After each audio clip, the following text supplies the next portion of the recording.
The scripture reading this morning is from Luke chapter 2, verses 1 through 7. In those days, a decree went out from Emperor Augustus that all the world should be registered. This was the first registration and was taken while Quirinius was governor of Syria. All went to their own towns to be registered. Joseph also went from the town of Nazareth in Galilee to Judea, to the city of David called Bethlehem, because he was descended from the house and family of David. He went to be registered with Mary, to whom he was engaged and who was expecting a child.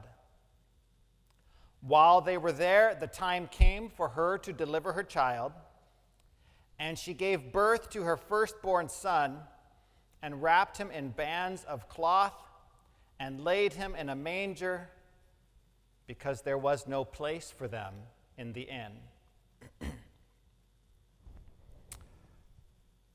So my son Tristan had the perfect surprise planned for us this Christmas.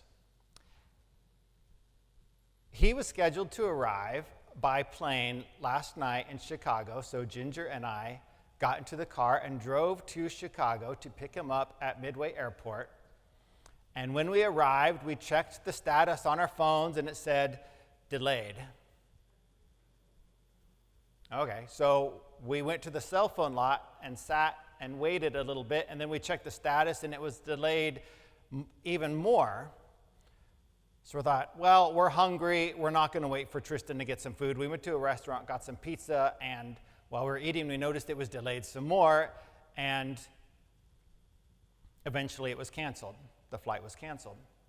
The surprise that we didn't know about was that when we were going to pick him up at the airport, it was going to not be just Tristan. It was going to be also our dear friend, part of the family, Cliff.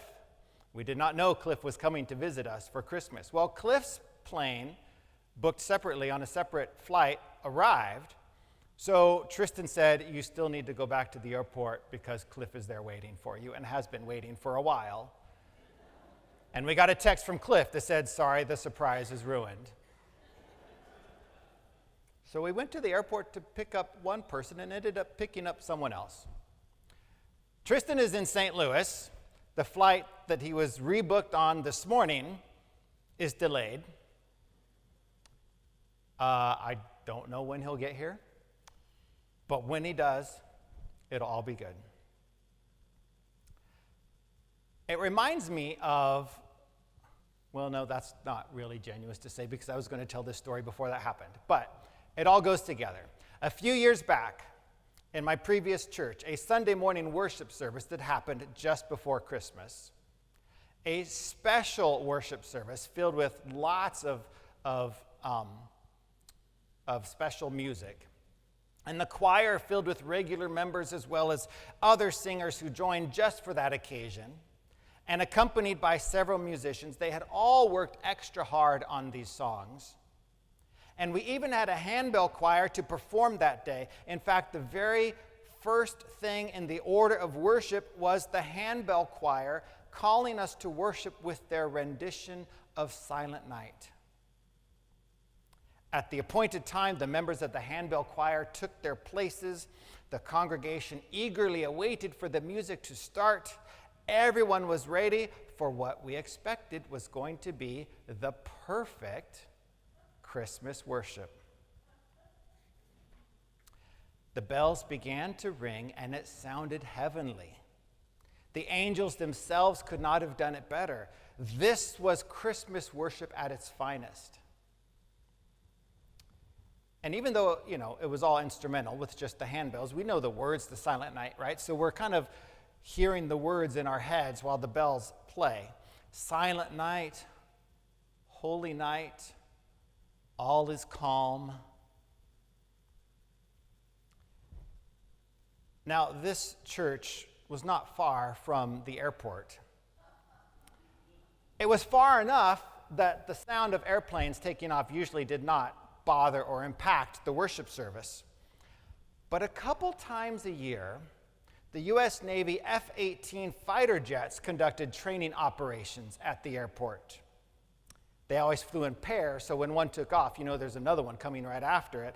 And those planes are loud. They shake the ground when they take off. And as it turned out, they were conducting maneuvers on that particular day. So as the handbells were ringing the notes that went with "All is calm," we began to hear a sound that started quietly at first, like a whisper, but which gradually got louder. And by the time the bells got to the end of that verse, the part that goes, "Sleep in heavenly peace," we couldn't hear the bells at all because of the roar of those fighter jets. We could see the bells being rung. God bless them, that handbell choir was still going through the motions and ringing their bells, but all we could hear was the jets.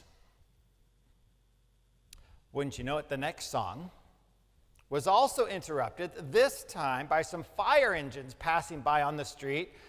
I haven't heard any during worship here, but I guess that's a thing that happens here sometimes too. Their sirens blaring during that second song. By then I didn't know whether to laugh or cry. As pastor, I had wanted that special Christmas Sunday worship to be perfect. And it was turning out anything, but we couldn't even get one song in without being interrupted by noises from outside.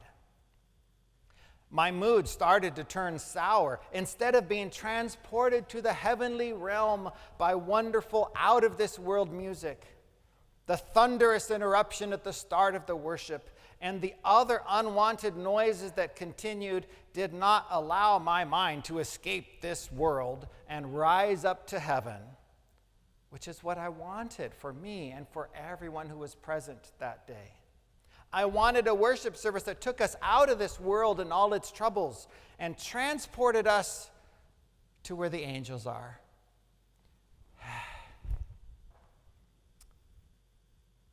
About halfway through that worship service, a thought finally did occur to me, a good thought. Maybe Christmas, I thought, isn't about being taken out of this world and transported to a heavenly realm. After all, 2,000 years ago, God didn't choose to take the faithful out of this world. Instead, God chose to come down to this world, to dwell among humanity, to share with all the worldly experiences humanity deals with, all the imperfections, all the trials, all the tribulations, all the ruined surprises. At Jesus' birth, there were angels singing, but there were also sheep bleating and oxen lowing and snorting. Try imagining the sound of a snorting ox in your ear while your child is being born. It's not very romantic or idyllic, I don't think. Also, at Jesus' birth, there was the distant, or maybe not so distant, sound of Roman soldiers marching through the streets, which I guess would be even worse than the sound of those fighter jets because those Roman soldiers were not friendly. Yet that's how the first Christmas was. It was not perfect, not at all. It wasn't an experience that lifted hearts up to heaven, that took people out of this world into, a heavenly state of mind at least. That wasn't what it was. But it was an experience that brought heaven down to earth.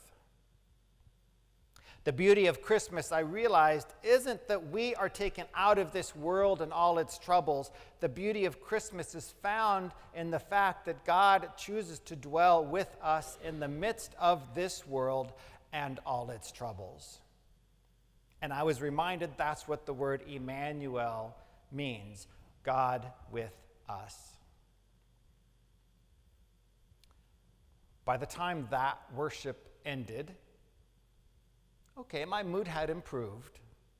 I was even filled with a joy that was perhaps greater than it would have been if I had felt myself transported out of this world into some heavenly realm, because I was reminded that God is here in this world, with us, with me, in our lives, working to bring wholeness to a world that is troubled and broken and imperfect, but still good. Still good. This world, with all its imperfections, is still good. And God still loves this world in all its brokenness so much. Sometime after that worship service, I learned that in the Bible, among Jewish people, the idea of perfection doesn't even really exist. I mean, it's not an ideal that the Bible lifts up. As Christianity developed and was influenced by Greek ideas and Greek philosophy, the Greek idea of perfection did creep into some biblical passages. But generally speaking, perfection was not the highest ideal in the minds of biblical writers. Instead of perfection, what the prophets and the other Old Testament writers emphasized, what Jesus emphasized, was goodness. Goodness, not perfection. We see this starting at the very beginning with the creation story. In the beginning, God created the world, and it was good. It doesn't say the world was perfect. And when God created humanity and creation was complete, it was very good. That worship service wasn't perfect, right? But it was good. Just like the first Christmas wasn't perfect, but it was good. 6 years ago, just a few days before Christmas, my mom died suddenly and unexpectedly, which made that Christmas the least perfect Christmas I've ever experienced. And on Christmas Day, just a few days later, there was a big family gathering planned. Most of my mom's 7 brothers and sisters would be there, along with their spouses and a great many cousins. And at first I thought, I don't know if I want to go to this. But then I realized I had to go. It wasn't easy to see my mom's siblings, these brothers and sisters who naturally resemble mom so much in appearance and in the way they talk. It was difficult. It reminded me how much I missed my mom and how sad I was at her passing. But together, with my aunts and uncles and cousins, we mourned, and together we cried, and together we even laughed some.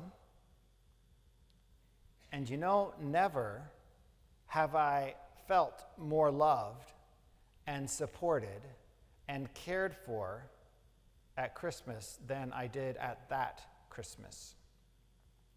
So even though it wasn't perfect, it was good. It was good. For Mary and Joseph, the night Jesus was born, they were not where they wanted to be. Okay? They were far from home. There was no room for them at the inn. They didn't have a whole lot of money. They weren't rich. There didn't seem to be any extended family members in Bethlehem around that could help tend to their needs. The only people present, it seems, were some strangers, these shepherds who had come in from the field. And shepherds, you know, they're a bit rough around the edges, to say the least. Then after Christmas, did things get better? No. Herod made their baby his number 1 most wanted, so instead of going home to Nazareth, Mary and Joseph had to flee to Egypt. They became refugees. And yet we know that because God was with them and with their baby, that goodness was present. There was still a reason for joy and celebration and praise, even in the midst of those most trying, those very imperfect conditions. Because God had come to earth. God had chosen to be a part of this troubled, broken world to be actively present among humanity. God was present in the lives of Mary and Joseph, and especially in the life of their newborn baby. And the presence of God is present with us today. Present through the Spirit of Christ, present through the body of Christ, present in our lives and in our world. So I don't know how perfect or imperfect your Christmas is going to be, will be this year. But no matter what, I know that God is present. Christ is present. And whatever you may be going through, God is with you, and God's love surrounds you. And in this troubled world, this imperfect world, God is still present. God is still with us. God is still good. And God still shows us the way to healing and wholeness and salvation.